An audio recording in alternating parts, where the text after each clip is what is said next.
Praise the Lord. Ang pinakamataas na pagpupuri, pagluluwalhati, pagdadakila ay nauuko lamang sa ating pinakamamahal na Panginoon Jesus. Hallelujah. Praise the Lord. Dobleng pagala po sa ating beloved honorable parents in the Lord. Nakapili na po ng ating pinakamamahal na Panginoon Jesus ngayon. Ngunit hindi po natin kailanman makalimutan ang kanilang mga aral at turo na kung hindi dahil sa kanila mga minamahal, wala tayo sa mga oras na ito. Hallelujah. Praise the Lord. Ganun din po paggalang po sa whole beloved family, to all the beloved preachers, lahat po ng ginagamit ng ating pinakamamahal na Panginoon Jesus sa Balan na Ubasan, especially po dito po sa dako ng Bangar, La Union, to our beloved Kuya Nanding, and to all the beloved preachers, beloved workers po nakasama po nila sa pangangasiwa po ng gawain dito. Hallelujah. Lahat po kayo ay pinasalamatan natin sa ating pinakamamahal na Panginoon Jesus. Kagalakan po namin mga minamahal na kami po ay dinako ng ating pinakamamahal na Panginoon Jesus sa oras na ito dito po sa Bangar, La Union. And we greet you all po a happy 20th year anniversary po mga minamahal. Hallelujah. Praise the Lord. Makakaupo na po kayo mga minamahal. Hallelujah. Nais ko lamang po pasalamatan ng ating pinakamamahal na Panginoon Jesus. Unang-una po mga minamahal sa maluwalhati namin pagdating dito. Muna nandyan po mga minamahal, bagamat wala pa kaming mga tulog. Galing pa po kami sa overnight prayer sa dako po ng Manila kagabi. Ngunit nandyan po yung pag-iingat ng at paggabay ng ating pinakamamahal na Panginoon Jesus sa amin pong beloved kuyas na kasama. Nandyan po yung gabay ng ating pinakamamahal na Panginoon Jesus.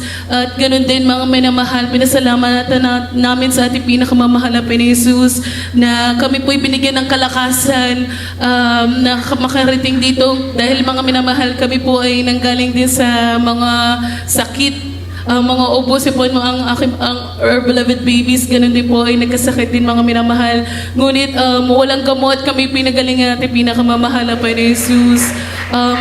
Sariwain ko lamang mga minamahal, kung hindi dahil sa ating pinakamamahal na Panginoon Jesus, wala na po ako sa inyong mga harapan, mga minamahal. Year 2020, mga minamahal, nang kami po, ako po yung binigyan ng katuwang ng ating pinakamamahal na Panginoon Jesus sa buhay. Nandiyan po kami po yung nanalangin na kami rin naman ay pagkalooban ng ating pinakamamahal na Panginoon Jesus ng mahal na anak. Nung mga oras na yan, mga minamahal, kami po yung nagpa-check. At sa resulta, mga minamahal ng check-up na yan, lingid sa aking kaalaman, mga minamahal. Kinausap ng doktor ang aking mahal na asawa at sinabi sa kanya na imposibleng magkakaroon kayo ng anak kung hindi kayo iinom ng mga gamot na ito, mga minamahal. Niresetahan kami ng mga gamot at mga minamahal, hindi ko alam yung oras na yan. Ako po ay may polycystic ovarian syndrome na kung saan mahihirapan po magbuntis or kumapit yung baby dahil po sa sakit na yan, mga minamahal. Ngunit wala pong imposible sa ating pinakamamahal na Panginoon Jesus. Hallelujah. Kami po'y nanampalataya at nanalangin. Dumating ang araw, mga minamahal, talaga lapis na yung aming, kumbaga, yung desire namin na magkaroon ng anak. Kami po'y nag-decide na tumungo sa dako ng fasting house, mga minamahal. At nag-alay po kami ng ayuno dyan, mga minamahal. At bago pa po yun, mga minamahal, ako po yung nag-release na po ng faith. Sabi ko sa ating pinagmamahal na Panginoon Jesus, wala po imposible sa inyo, mahal na Panginoon Jesus. Nakita namin, mga minamahal, mula kami mga bata pa, katulad sa mga krusada na ngayon, mga minamahal, kami kasama ng aming beloved parents na nakikita namin yung mga himala at mga gawa ng ating pinakamamahal na Panginoon Jesus. Sabi ko, mahal na Panginoon, alam kong walang imposible sa iyo. Tutugunin mo ang aming mga panalangin. Hallelujah. At nung bago pa matapos ang third day fasting namin, mga minamahal, bago po kami mag-break, nandyan po, mga minamahal, bumili na po kayo ng pregnancy test prior to going to the fasting house, mga minamahal. At nung pagka-take ko po ng pregnancy test, first thing in the morning, mga minamahal, ako po grabe yung pananalangin namin, mga minamahal, at nag-positive po yung pregnancy test. Hallelujah, praise the Lord. At di lang dyan natapos, mga minamahal, simula pa lamang yan ang mga himala ng ating pinakamamahal na Panginoon sa aming buhay. For my first pregnancy, mga minamahal, halos every 2 weeks nasa ospital kami para ipacheck lang, mga minamahal. Hindi dahil kami walang pananampalataya, kundi dahil gusto namin ng medical evidence, mga minamahal, na ang Diyos natin pinaglilingkuran ay buhay at naghihimala sa ministeryong ito. Every time na magpapacheck up kami, mga minamahal, kung ano-ano nakikita nilang komplikasyon sa akin, mga minamahal. Nung una ako po nagkaroon ng hemorrhage at nagkaroon po ako ng dermoid cyst na halos 6 centimeters din po yan, mga minamahal. Sa himala ng ating pinagmamahal ng Panginoon ay hindi po naapektuhan ng bata. Hallelujah. At ganoon din, mga minamahal, yung hemorrhage na yan, amin lamang pinalangin natin yung tinunaw ng ating pinakamamahal na Panginoon Jesus. Hallelujah. Walang gamot, mga minamahal, kami tinitik. Ngunit pananampalataya na itinuro sa ating nating beloved parents in the Lord ay totoo, mga minamahal. Tayo maniwala at magtiwala lamang sa ating pinakamamahal na Panginoon Jesus at tayo tutugunin ang ating pinakamamahal na Panginoon Jesus. At nandyan, mga minamahal, after another 2 weeks, mga minamahal, at 15 weeks lamang, mga minamahal, I was diagnosed with chronic hypertension. Tumataas na po yung BP ko ng 140/90 nung time na yan, mga minamahal, na kung sa buntis po, mga minamahal, medyo mataas na po yun. At after a few more weeks, mga minamahal, talagang umabot na po ng 180/120 yung aking blood pressure. At delikado po yun sa bata, sa aking sinapupunan, mga minamahal, dahil maaring magkaroon siya ng growth restriction or kung ano-anong mga komplikasyon, mga minamahal. Ngunit, mga minamahal, ang anak na yan, mga minamahal, hallelujah, ay aking niluluwalan, aking pinanganak, mga minamahal, na healthy, mga minamahal. Although she is premature, 8 months po siya pinanganak, healthy siya, mga minamahal. After 2 days lamang of aking papapanganak sa kanyang, mga minamahal, siya'y nilabas na namin sa ospital. Hallelujah, praise the Lord. At mga minamahal, sabi nila, kapag premature, sobrang daming magiging komplikasyon, maaring ma-intubate yung bata na yan. Ngunit hindi nala sa ICU ang aking mga mahal na anak. Hallelujah, praise the Lord. Hallelujah, hindi pinintulutan ng ating pinakamamahal na Panginoon Jesus. Dahil sa mga oras na yun, mga minamahal, i-shorten ko na lamang po. Sa mga oras na yun, ang aking beloved father, our beloved Minister Pogs, he was beside our beloved honorable pastor at that time. Nananalangin sila, nakuluhod, mga minamahal, pinapanalangin, hallelujah. At kami tinugon ng ating pinakamamahal na Panginoon Jesus. Ngayon, mga minamahal, yung karunungan na meron ng aking anak, hindi dahil sa amin, kundi dahil sa ating pinakamamahal na Panginoon Jesus. Kaya kahit saan kami magpunta, mga minamahal, aki-aki namin din mga batang yan. Hallelujah.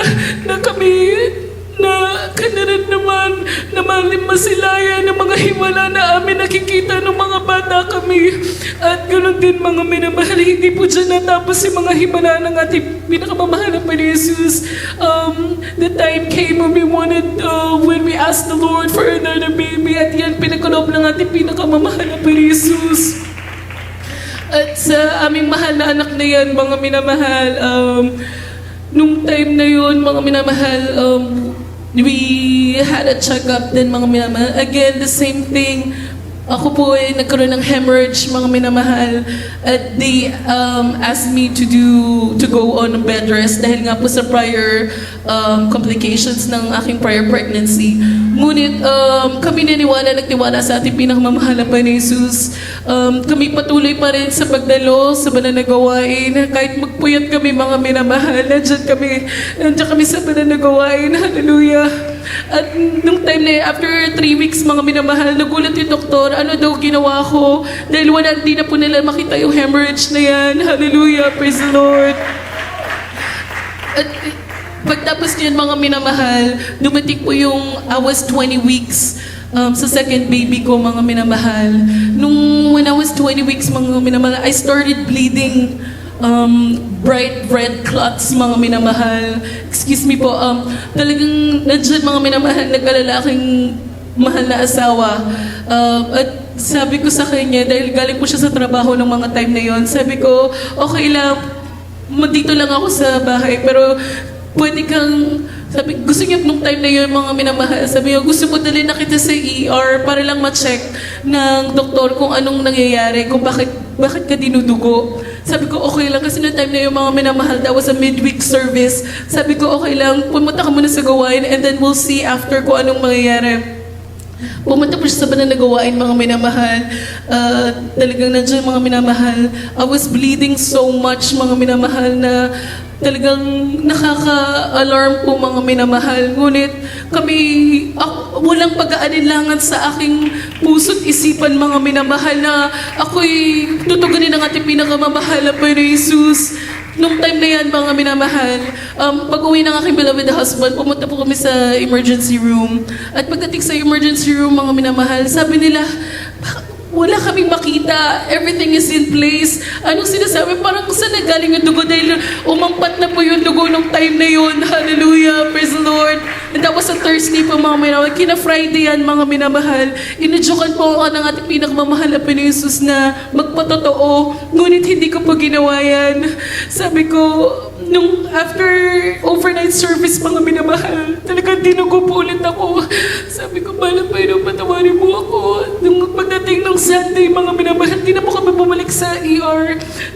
Pagdating ng Sunday, mga minamahal, sabi ko, magpatotoo ka kung parang pinakausapan ko po ang aking manasawa na magpatotoo siya.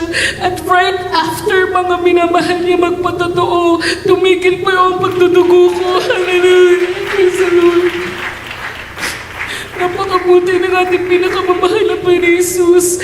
Sa mga himala at maggawa ng ating pinakamamahal na Panginoon Jesus, sino tayo para tanggihan na isiwalat sa buong mundo ang kabutihan niya. Hallelujah, praise the Lord. Nandiyan din, mga minamahal. Because nangyari sa akin ng mga bagay nito dahil hiniling ko sa ating pinakamamahal na Panginoon Jesus na pagkalooban ako ng sarili kong patotoo. Sabi ko, Mahal na Panginoon, gusto ko rin magkaroon ng patotoo. I wanted to have a major testimony like the ones that I hear sa pananagawain na ito. At yan, pinatunay sa amin ng ating pinakamamahal na Panginoon Jesus sa kanyang kapangyarihan. Hallelujah, praise the Lord. Sabi nila, bakit mo ba hinihingi yan? Yung mga patotoo na yan. Naalala ko lamang one of the verses na nasa isipin ko.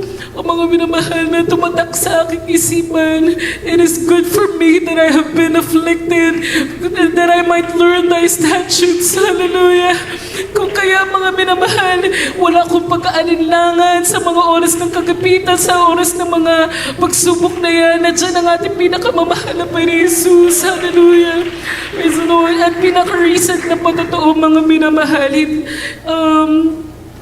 ang aking tuhod, mga minamahal, ito pinatwist ko last July, almost a few months ago, mga minamahal. At kung tutuusin, mga minamahal, sinabihan ako ng doktor, kailangan ko magpa-surgery dahil yung ACL ko, kung ano po yung nagpapastable ng tuhod, talagang completely torn po yan, mga minamahal. Punit po talaga, and natamaan po yung LCL ko at meron din pong bone trauma, and may mga fractures po, mga minamahal. Ngunit ako'y naniniwala, nagtitiwala sa ating pinakamamahal na Panginoon Jesus. Sabi nila, it would take like 6 to 9 months para makalakad ako ng maayos. Ngunit nandito ako sa harap niyo, mga minamahal. Hallelujah. Praise the Lord. I claim healing, full healing in the mighty name of Jesus.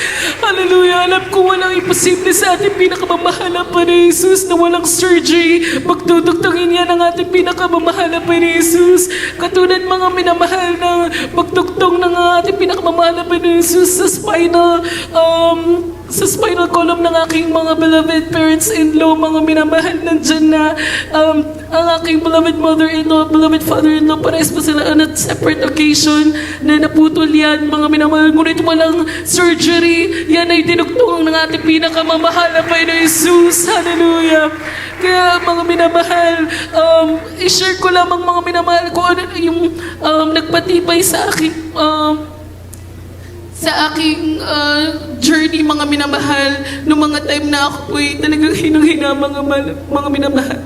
Sa magkabila-kibila ay nangagigipit kami, gayon may hindi nangihigpais, nangatitilihan, gayon may hindi nangawawala ng pag-asa, pinag-uusik, gayon may hindi pinababayaan, inilulukmok, gayon may hindi nangasisira, laging saan may tinataglay sa katawan ang kamatayan ni Jesus, upang ang buhay ni Jesus ay mahayag naman sa aming katawan, sapagkat kaming nangabubuhay ay laging ibinibigay sa kamatayan dahil kay Jesus, upang ang buhay naman ni Jesus ay mahayag sa aming lamang may kamatayan. Hallelujah, praise the Lord.